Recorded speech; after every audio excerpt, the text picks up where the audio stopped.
Now, after discussing the basic of P block elements, let's start with the very first group of 12th class. Means you can से P block का जो 15th group है वो हमें start करना, क्योंकि 13 14 मैंने बताया था पहले भी आपको, वो 11th क्लास में डिस्कस कर चुके हैं.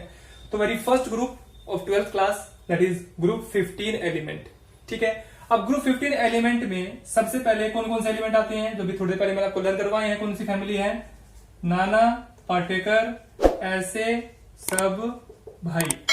मैंने तो थोड़े डिस्टेंस पे क्यों लिखा है, क्योंकि आपको पता होना चाहिए. थोड़े पहले मैंने बताया मेटलोइड, नॉन मेटल और मेटल तीनों इसके अंदर प्रेजेंट होते हैं. तो जिनमें से नाइट्रोजन और फॉस्फोरस ये आपके क्या होते हैं? ये होते हैं आपके नॉन मेटल्स. ठीक है, आर्सेनिक एंड एंटीमनी ये आपके क्या होते हैं? मेटलोइड. और बिस्मिथ क्या होता है आपका? ये होता है आपका मेटल. बात समझ आ गई होगी. नाना, पाटेकर, ऐसे सब भाई में नाना पाटेकर नॉन मेटल, ऐसे सब मेटलोइड और BI bismuth that is metal.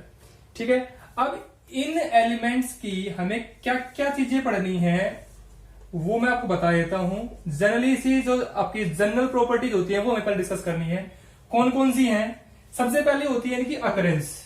मैं एनसीईआरटी के अकॉर्डिंग चल रहा हूं, क्योंकि जो एनसीईआरटी के अकॉर्डिंग सिलेबस है वही बोर्ड एग्जाम में पूछा जाता है. तो एनसीईआरटी ही फॉलो कर रहा हूं, तो एनसीईआरटी में जो हेडिंग दी जाएगी उसके बारे में डिटेल में डिस्कस करेंगे. और आपको पता है एनसीईआरटी से बाहर बोर्ड का पेपर नहीं आता, तो be strict with the NCERT. ठीक है, सिलेबस साथ में रखें, उसमें टॉपिक चेक करें कि कौन सा टॉपिक आपको पढ़ना है, तो उसके अकॉर्डिंग ही आपको अपनी प्रिपरेशन करनी है. ठीक है, तो very first heading is occurrence. Occurrence के बाद क्या पढ़ना है हमने? ईसी. ईसी पता होनी चाहिए. उसके अलावा क्या पता होना चाहिए आपको? उसकी एटॉमिक एंड आयनिक रेडियाई पता होनी चाहिए. अब ईसी का मतलब आपको पता लग गया वो क्या है? ईसी का मतलब किससे है? यहां इलेक्ट्रॉनिक कॉन्फ़िगरेशन से. मैं यहां कॉन्फी कर देता हूं, समझ में आ जाएगा. ठीक है, इसके अलावा नेक्स्ट क्या है? नेक्स्ट है आपकी आईई. आपको उसी क्या पता होनी चाहिए? आईई पता होनी चाहिए. उसके अलावा उसकी क्या पता होनी चाहिए? तो क्योंकि थोड़ी जो पहले मैंने पॉइंट बताए थे ना आपको कि कौन कौन सी प्रॉपर्टी, कौन कौन से पैरामीटर्स अफेक्ट करते हैं प्रॉपर्टीज को, उन्हीं के बारे में पढ़ना कि कैसे अफेक्ट करते हैं.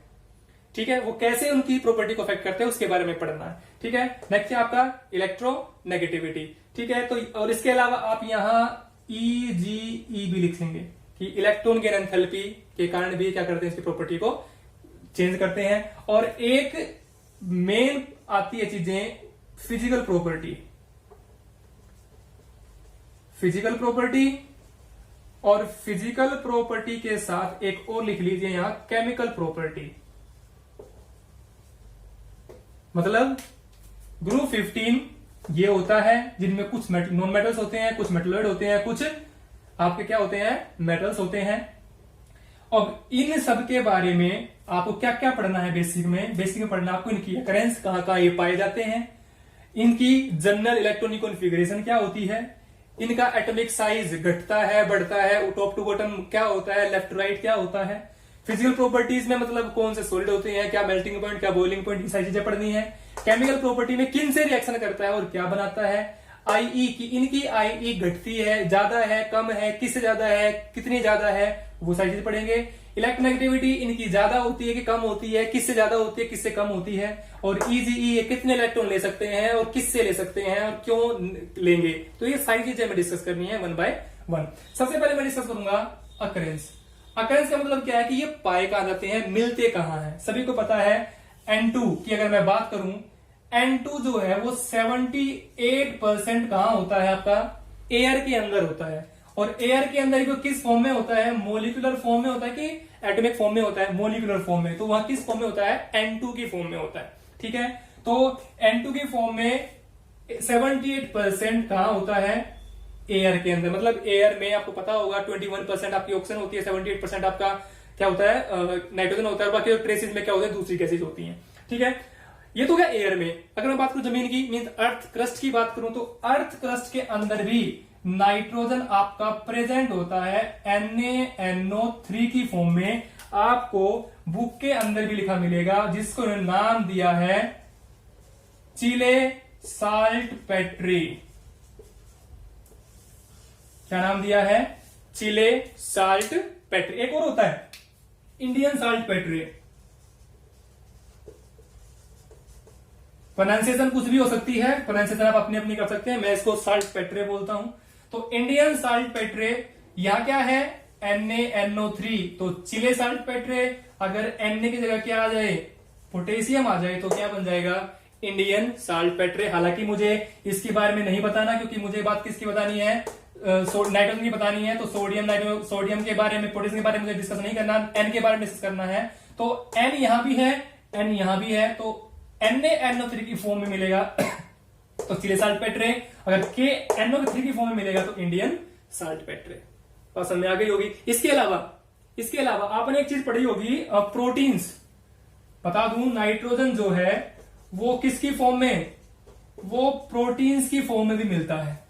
बट प्रोटीन्स भी दो तरह के अंदर, दो चीजों के अंदर होते हैं। एक इसके अंदर प्लांट्स के अंदर और एक इसके अंदर एनिमल्स के अंदर। तो जो प्लांट्स और एनिमल्स में जो प्रोटीन आपको मिलते हैं वो भी, उनके अंदर भी क्या होता है, नाइट्रोजन होता है। क्योंकि आपको पता है प्रोटीन जो बनता है वो अल्फा अमीनो एसिड से बनता है, ठीक है। और अल्फा अमीनो एसिड में अमीन ग्रुप जो होता है, that is nitrogen containing group, NH2 बोलते हैं जिसको। अमोनिया होता है आपका NH3, और अमीन जो होता है वो NH2 की फॉर्म में उसके अंदर जुड़ा रहता है, ठीक है। तो जो नाइट्रोजन है, मैं इसको थोड़ा सा फेयर कर देता हूं।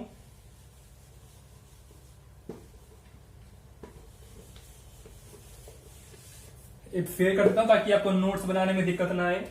तो मैंने बताया नाइट्रोजन जो है वो 78% N2 की फॉर्म में कहां प्रेजेंट है, एयर में प्रेजेंट है। और मैंने बताया ये चिले साल्ट पेट्रे की फॉर्म में प्रेजेंट है। किस फॉर्म में, NaNO3। KNO3 की फॉर्म में ये तो इंडियन साल्ट पेट्रे है, ठीक है। और ये प्रोटीन की फॉर्म में प्रेजेंट है। प्रोटीन किस किस के अंदर मिलेंगे आपको, प्लांट्स के प्रोटीन और एनिमल्स के प्रोटीन, ठीक है। या एनिमल्स के अंदर जो प्रोटीन, मतलब जो सोर्स है वो ये है। नाइट्रोजन जो है अकरेंस मेनली यहां होती है 78% एयर के अंदर, कुछ परसेंट इसकी चिली साल्ट पेट्रे में होती है, कुछ परसेंटेज इसकी इंडियन साल्ट पेट्रे में, और कुछ परसेंटेज प्रोटीन में। वैसे जरूरी नहीं कि यहीं पे होती है, बहुत से सोर्सेज हैं जहां पे नाइट्रोजन, बट बेसिकली या मेनली या ज्यादा अमाउंट में अगर बोलूं तो ये यहां मिलते हैं। तो ये तो बात हो गई नाइट्रोजन की। अगर मैं बात करूं फॉस्फोरस की, फॉस्फोरस की अकरेंस क्या है, फॉस्फोरस कहां कहां मिलता है। तो फॉस्फोरस के लिए सबसे पहले एक वर्ड अब यूज करेंगे, एपेटाइट। क्या वर्ड यूज करेंगे, एपेटाइट।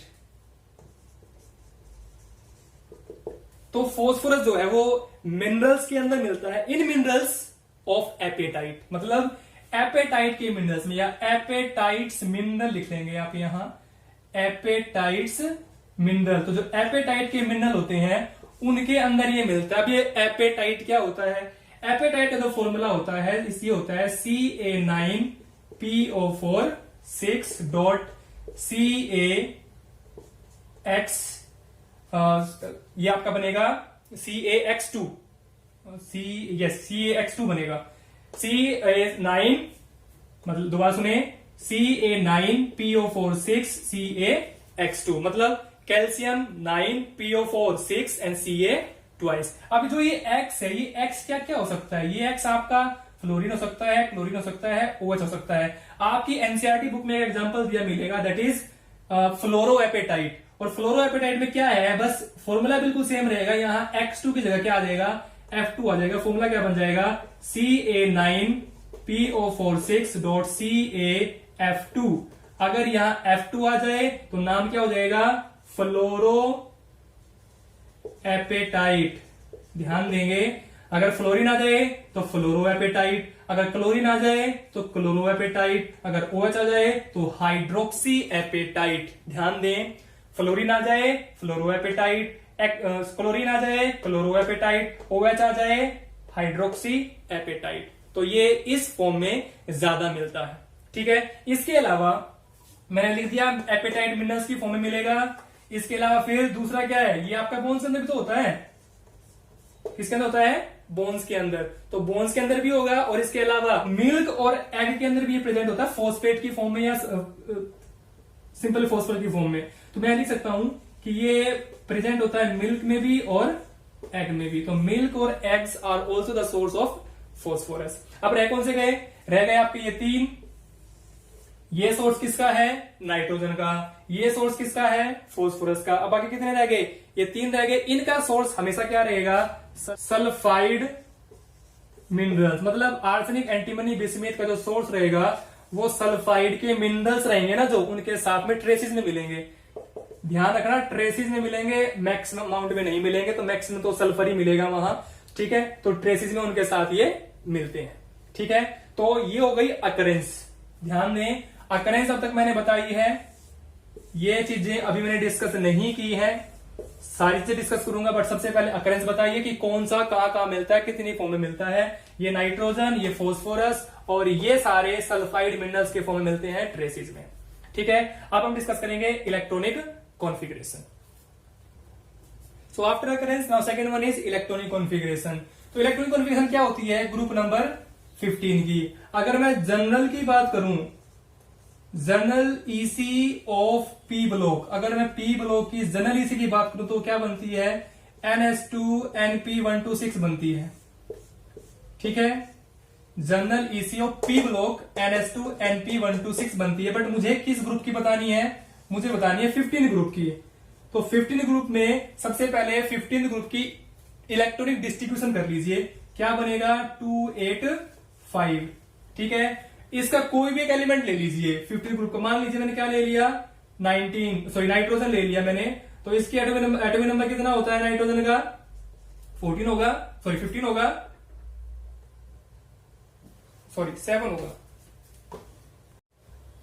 तो ग्रुप 15 की तो हमें पता नहीं, क्योंकि हमें तो जनरल इसी किसकी पता है? हमें पता है पी ब्लॉक की, बट हमें किसकी निकालनी है?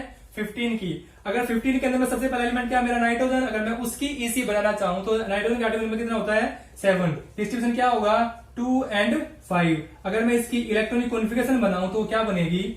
1s2 2s2 2p3, ठीक है। टोटल 7 बनाने हमने। 2 electron here, 2 here and 3 here. Total क्या बन जाएगा? 2 + 2 4, 4 + 3 7। अब आप एक चीज चेक करो, जो आउटर मोस्ट सेल है वहां कॉन्फ़िगरेशन क्या बन रही है? नंबर सेम है, मतलब n यहां भी आएगा, n यहां भी आएगा। यहां क्या है? s, यहां क्या है? p। s में कितने इलेक्ट्रॉन? 2, p में कितने इलेक्ट्रॉन? 3। तो यही आपकी क्या होगी? जनरल इलेक्ट्रॉनिक कॉन्फ़िगरेशन होगी। किस ग्रुप की? 15th ग्रुप की। तो अगर मैं लिखूं कि ग्रुप 15 की जो जनरल ईसी होगी तो क्या हो जाएगी?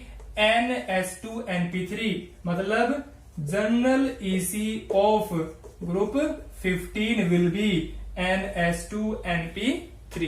तो और ये सब में चलेगी, आप चेक कर लेना किसी में भी। जैसे मैंने यहाँ किसकी डिस्कस की? नाइट्रोजन की। अगर मैं डिस्कस करना चाहूं यहाँ पे फास्फोरस की, उसका भी चेक कर लीजिए। एटॉमिक नंबर कितना होगा फास्फोरस का? 15। तो इसको कॉन्फ़िगरेशन बनाइए। 1s2 2s2 2p6 3s2 3p3। Check कर लीजिए।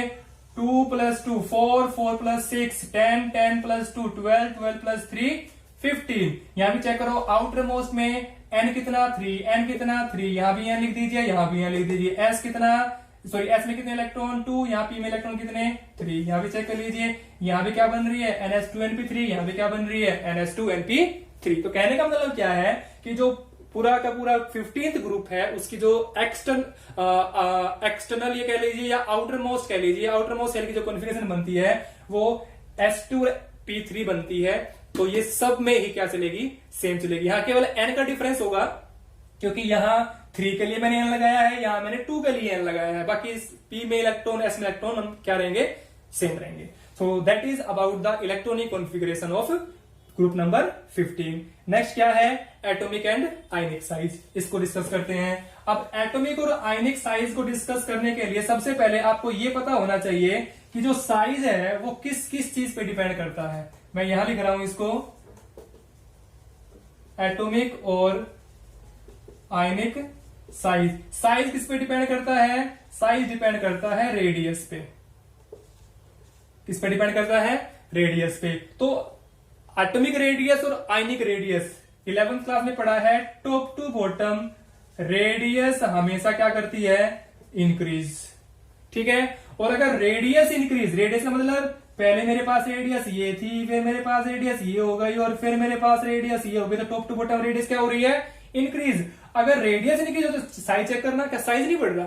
बिल्कुल बढ़ रहा है। तो इसीलिए टॉप टू बॉटम अगर रेडियस इंक्रीज करती है तो एटॉमिक साइज भी क्या करेगा? इंक्रीज। तो आप लिख सकते हैं एटॉमिक साइज क्या करेगा, इंक्रीज। एटॉमिक के बजाय आयनिक भी, दोनों ही करेंगे क्योंकि दोनों की अगर एटॉमिक बढ़ेगा तो वो भी बढ़ेगा।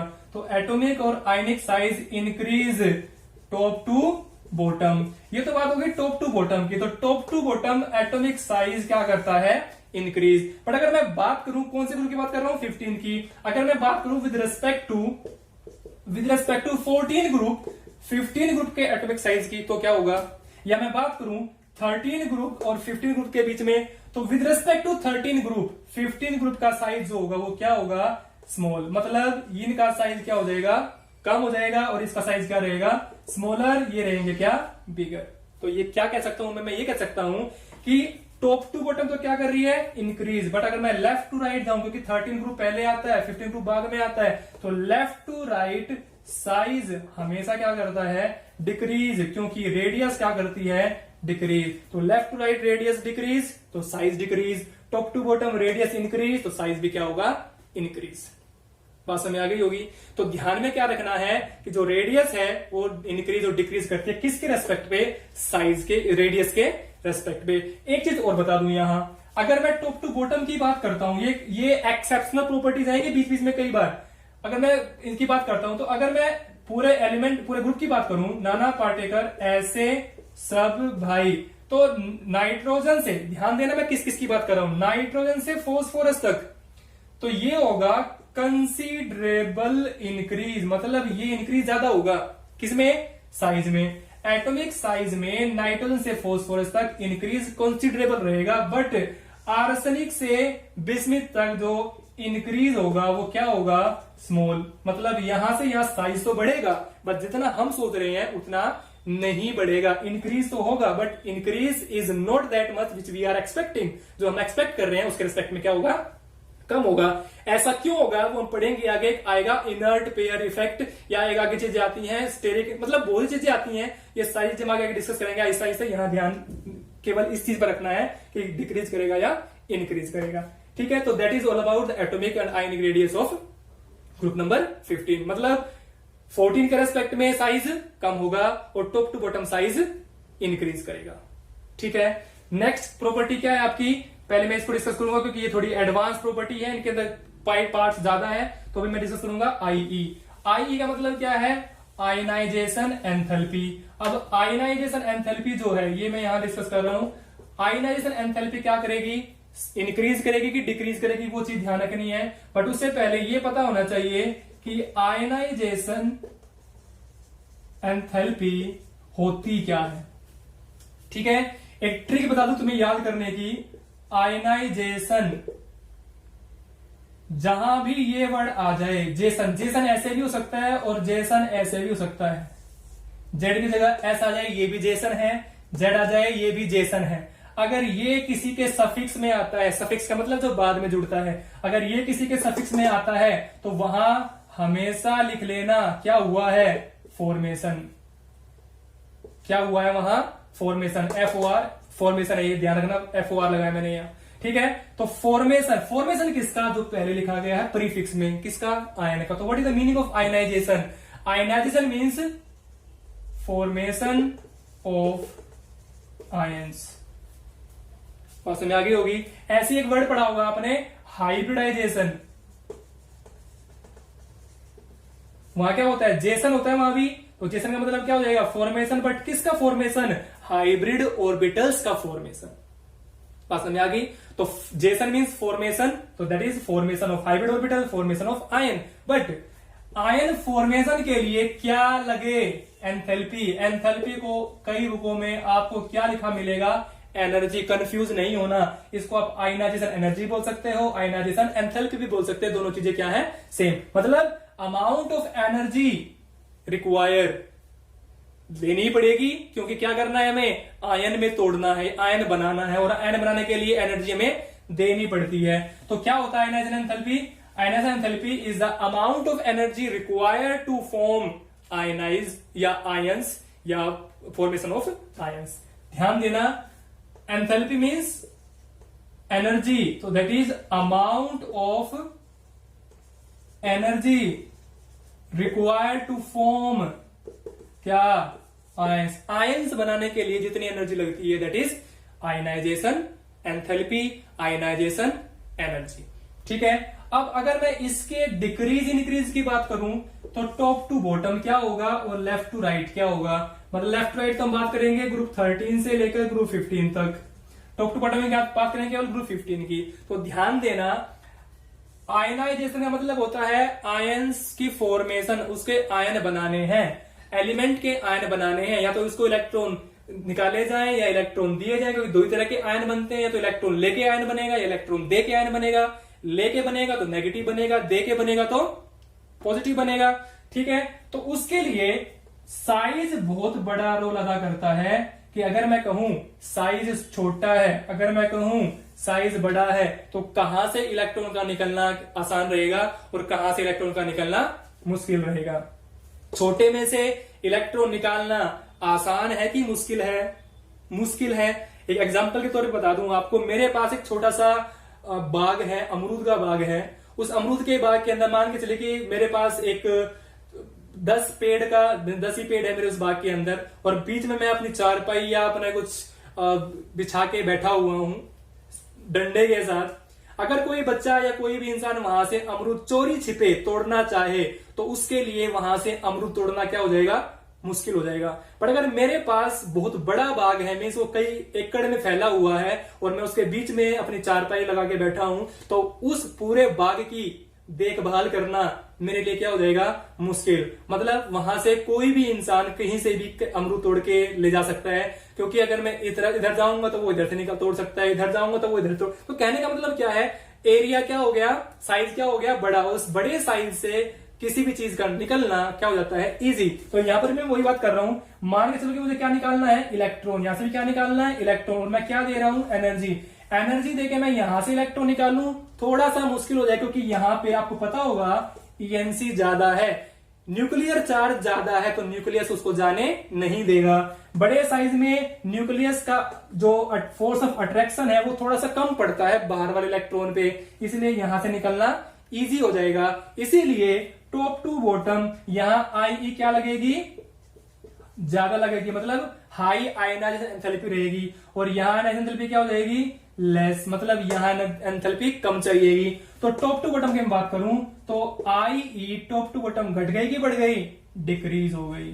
तो मतलब top to bottom ionization enthalpy क्या हो जाएगी? डिक्रीज। पर अगर मैं बात करूं लेफ्ट टू राइट की, यहां साइज बड़ा है, यहां साइज छोटा है, तो लेफ्ट टू राइट आईई हमेशा क्या करेगी?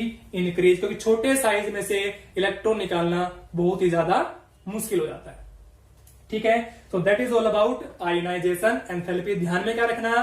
Top to bottom IE decrease, left to right IE increase. किसके अंदर? ग्रुप 15 के अंदर। ठीक है, इसके बाद किसकी बात करेंगे? इलेक्ट्रोनेगेटिविटी की बात करेंगे। ठीक है, इलेक्ट्रोनेगेटिविटी के अंदर जैसे आपने आईई की बात की है, वैसे ही बात किसकी करनी है? इलेक्ट्रोनेगेटिविटी की बात करनी है। इलेक्ट्रोनेगेटिविटी का मतलब क्या होता है? अमाउंट या tendency of an element to attract electron. Group 13, 14, 15 की मैं बात कर रहा हूं। ठीक है, और एक पूरे टॉप टू बॉटम की बात कर रहा हूं।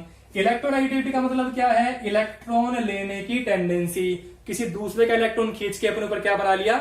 नेगेटिव चार्ज बना लिया। तो नाइट्रोजन, कार्बन और बोरोन किसकी टेंडेंसी ज्यादा है? ध्यान रखना, इलेक्ट्रोनेगेटिविटी। इसके लिए याद रखना है फोन।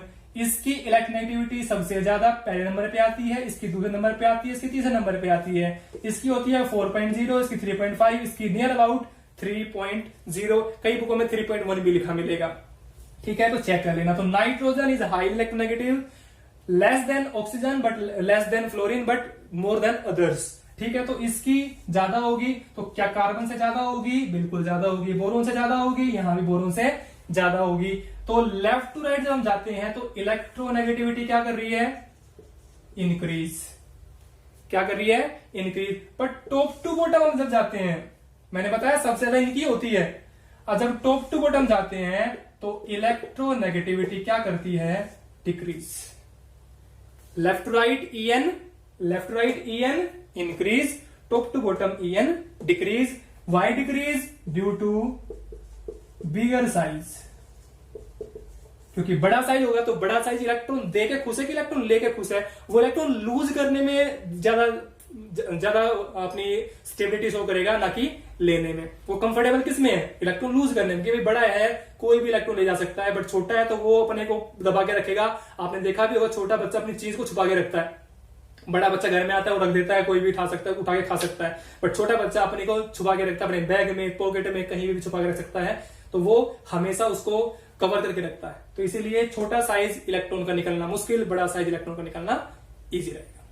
ठीक है, उसके बाद आती है easy. So in electron gain enthalpy, firstly we will discuss the definition of electron gain enthalpy. What is electron gain enthalpy? It is the amount of energy released when an electron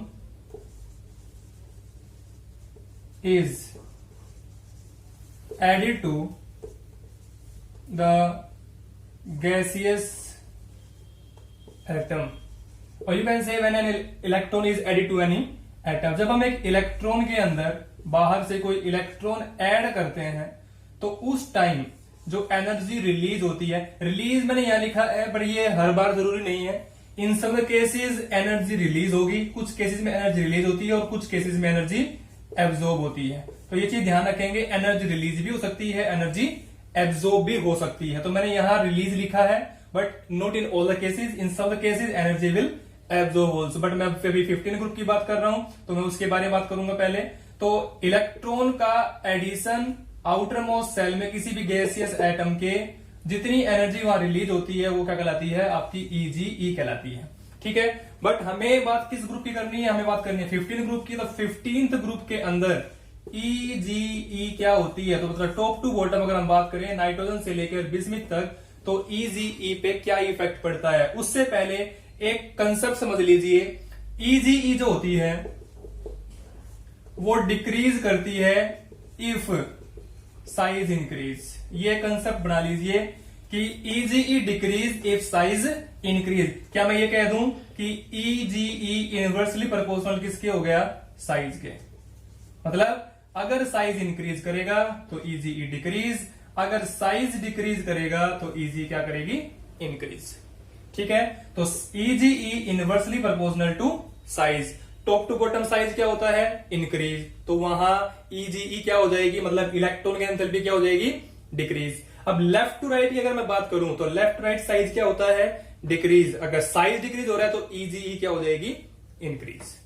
ठीक है, तो ये बात हो गई आपकी ईजीई की। Now discuss करेंगे physical property, chemical property detail में। ठीक है, now in property I have divided in 2 parts.